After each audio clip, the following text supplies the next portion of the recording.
go back to that other real tenor we've all mentioned and acknowledged, Enrico Caruso, and let's talk shop for a minute with the two of you.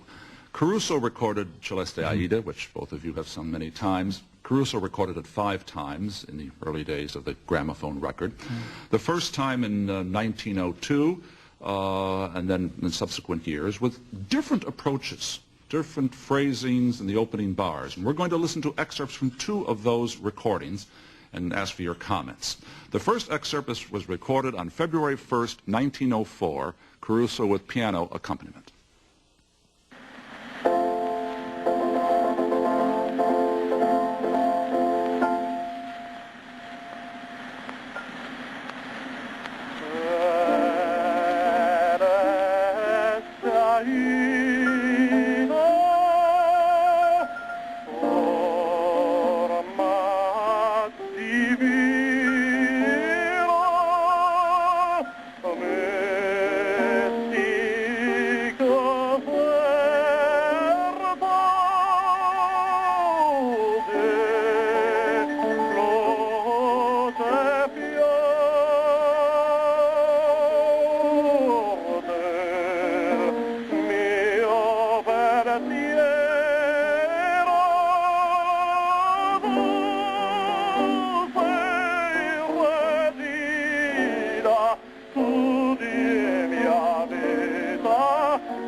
Now, a second Caruso recording, March 13th, 1906, this with orchestra, an unpublished recording, and somewhat different.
Keen smiles and facial expressions here. Gentlemen, just to note, Caruso did know how to milk an aria. The second version was 10 seconds longer than the first. Yeah, I thought so. I thought that the first one, it was already too slow for what I can do. So just to give you, I think in those times it was even important to prove what you can do, not just in terms of musicality, but even in terms of long expression. And so there is like this, Una furtiva lacrima of Caruso, then one is made musically, and the other is a little dilated. These are both very good. So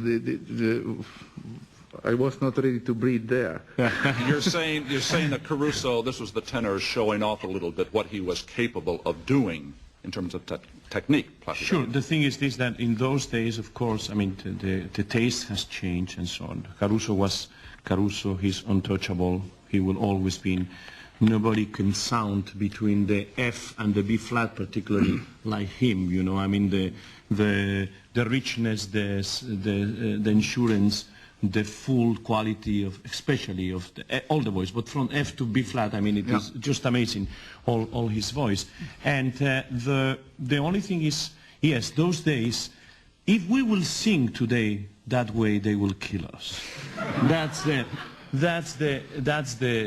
real truth. Because if we will do those slow portamenti in that way, and we will do forma divi to breathe before divina, you know, and so on. They will say, well, they are not speaking Italian. But in those days, it was the vocal ability what it counts. And that was it, you know. They were not thinking anymore about no musicality, no taste, nothing. It was the vocal ability, and he has the most unbelievable way of singing. And but as I said, if we will do that kind of singing today, it won't be accepted. But in those days, it was a fantastic feast for the voice. Tell me, Luciano and Placido, you both sung this aria many times. It's a difficult aria. It comes right at the start of the performance, the evening. Killer. Without breathing. You cannot breathe. There is never a moment in which you can do that if you are in the middle of a difficulty. But since it is a killer aria, are there tricks, are there ways around the minefield, so to speak? There is one trick. To pray before. No, really. And go out with the throat open. Yeah. Because there is no salvation for this opera. No salvation. I prefer to go out and do Puritani than I have to do immediately a D flat, because I have one moment in which I can breathe, or two moments in which I can breathe. But in this area, you arrive to the B flat if you are not, if you don't know, if your computer is not driving you well. When you arrive to the B flat, you are gone. And over the years, Placido, has your interpretation of this aria changed or evolved significantly as we saw the difference in these two versions of Caruso's? Sure, it is, you know, it's a role you live over. My first Radames, it was in '68. So, you know, it's 25 years since I have done Radames, and I have done 4 different recordings of it and many performances in Scala here, different theater. But the thing is this, like Luciano said, there is not escape. There are some operas that really you cannot escape. And this is one moment then either you feel at your very best, or you might either cancel or not go out, because you are going to, you stay in the middle of the aria if you are not prepared. You know, it is 3 B flats, one more difficult than the other. The first one, when you have get rid of the first one, you are relaxed, you said, oh, fine. Then is coming the big legato of the phrase, you know.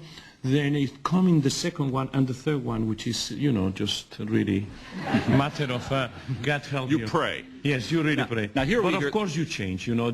Sometimes I have been doing it, sometimes the final you approach, I say, un trono vicino al sol, un trono vicino al sol, or un trono vicino al sol, un trono vicino al sol. You change it, the approach, you know, and one day you say, my God, it works, it's so much better now. And then the next performance, you think you have it, and say, no, it was better the other way, and you have to change. You know?